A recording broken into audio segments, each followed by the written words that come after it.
Chers Incaminati, bonjour. Aujourd'hui, nous parlons d'un artiste qui est mort il y a tout juste 100 ans. Il est né à Paris au milieu du 19e siècle, dans une famille plutôt modeste, et il n'était pas très doué pour les études. Il a d'ailleurs échoué par 3 fois au concours de l'école des Beaux-Arts, mais il est allé étudier pendant 4 ans à la petite école, qui était l'école spéciale de mathématiques et de dessin de Paris. Finalement, il décide de se former tout seul, en se rendant au Louvre où il copie les antiques et en allant très fréquemment également à la ménagerie du Jardin des Plantes pour y étudier les animaux. Il est d'ailleurs très ami avec le sculpteur Louis Barye, le grand sculpteur animalier, et proche aussi d'Albert-Ernest Carrier-Belleuse qui aura une grande influence sur les débuts de sa carrière. Il se rend aussi en Italie et là il a un choc en découvrant l'œuvre de Michel-Ange qui aura une grande influence sur sa carrière.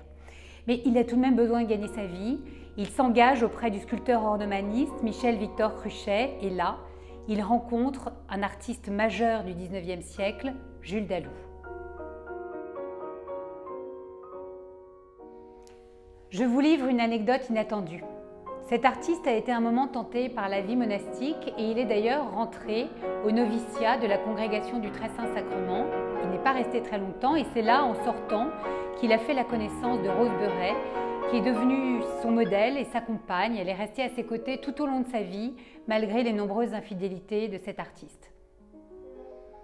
Sa carrière fut lancée par un scandale, une œuvre qui n'avait pas vraiment de sujet et qui semblait avoir été moulée sur modèle vivant, l'âge d'airain, symbole de l'homme s'éveillant à la civilisation.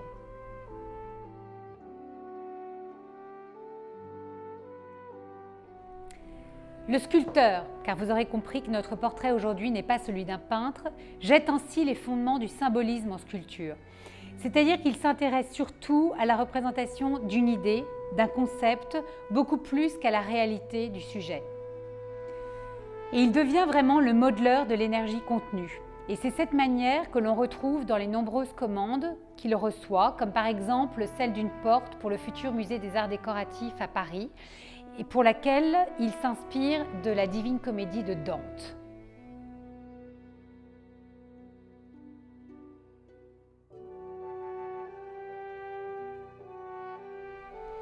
Il n'a jamais livré ni fait fondre cette fameuse porte et finalement il a travaillé pour sa réalisation de manière autonome, en livrant des groupes sculptés qui sont devenus autant de chefs-d'œuvre comme La Main de Dieu, Le Baiser, Le Penseur.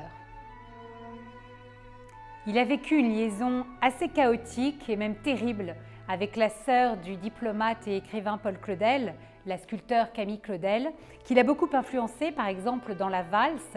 Le mouvement de la danse est symbolisé par le drapé, mais Camille Claudel s'est aussi émancipée de son Pygmalion, par exemple en utilisant le déséquilibre pour traduire les tourments du couple.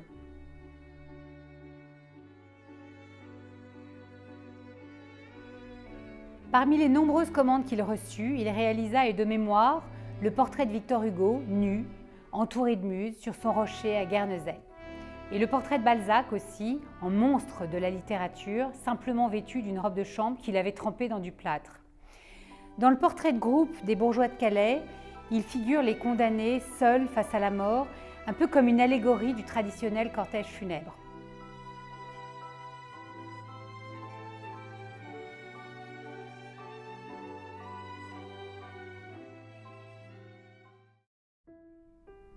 Ce sculpteur travaillait dans un atelier à Meudon, dans lequel il employait de nombreux assistants, parmi lesquels certains sont devenus très célèbres, Aristide Maillol, Antoine Bourdelle.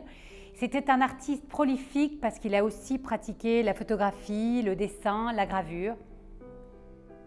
Alors, qui suis-je? Qui suis-je? Je suis Auguste Rodin, né à Paris le 12 novembre 1840 et mort à Meudon le 17 novembre 1917.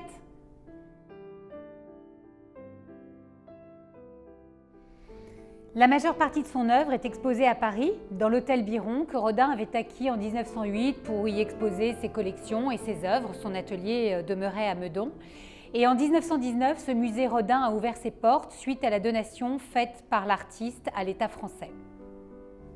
Il a bénéficié d'une importante campagne de restauration entre 2012 et 2015 et avant de vous dire au revoir, je voudrais, en cette année de centenaire de la mort de l'artiste, vous inviter à venir redécouvrir ce musée et son jardin qui sont situés près de l'Hôtel des Invalides et de l'Hôtel Matignon à Paris.